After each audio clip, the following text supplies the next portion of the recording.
Hi friends, welcome back to our channel. ఇంతవరకు energy and matter ఛానల్ని subscribe చేసుకున్నట్లయితే వెంటనే సబ్స్క్రైబ్ చేసుకోండి.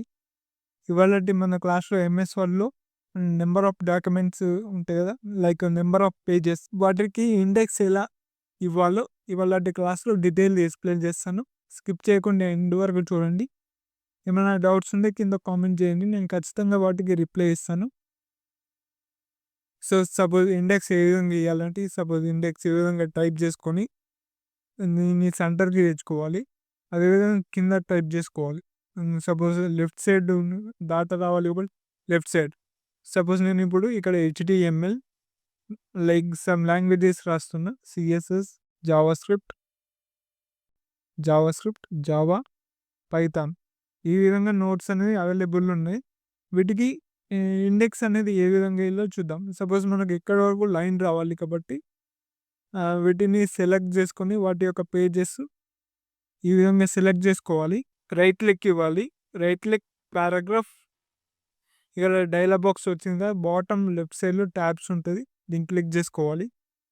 ఇక్కడ మీకు ఎంతవరకు లైన్ కావాలి, 9.5 కదా, 9.5 సెంటీమీటర్స్ వరకు లైన్ కావాలి. అంటే ఇక్కడ వరకు, ఇక్కడ రూలర్ ఉంది కదా, 9.5 ఇక్కడ వరకు. సో ఇక్కడ 9.5 ఎట్ సైడ్ రైట్ సైడ్ కావాలి లైన్.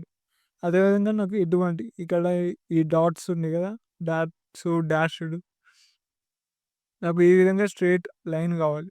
ఇక్కడ ఈ రేడియో బటన్ సెలెక్ట్ చేసి సెట్ ఓకే ప్రెస్ చేసిన తర్వాత ఈ హెచ్డిఎంఎల్ పక్కకు మీరు ట్యాప్ క్లిక్ చేయండి కర్సర్. సో ఈ విధంగా లైన్ వచ్చింది 5. పేజ్ నెంబర్ ఇవ్వండి.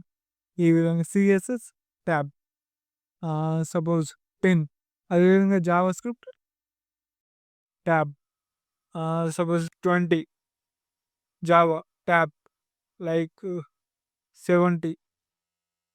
పైథాన్ ట్యాబ్ ఈ విధంగా 130. ఈ విధంగా పేజెస్ అనేది ఇవ్వండి. నేను డిఫాల్ట్గా ప్రస్తుతం మీకు చూపించడం కోసం డిఫాల్ట్గా ఇచ్చాను. సో ఈ విధంగా ఇండెక్స్ని చాలా ఈజీగా ప్రిపేర్ చేసుకోవచ్చు. మీకు ఎటువంటి డౌట్స్ ఉన్న కింద కామెంట్ చేయండి, నేను ఖచ్చితంగా వాటికి రిప్లై ఇస్తాను. ఈ ఇండెక్స్ కాన్సెప్ట్ని నెక్స్ట్ వీడియోలో డీటెయిల్గా ఎక్స్ప్లెయిన్ చేస్తాను. So until then subscribe my channel for more videos. Thank you friends.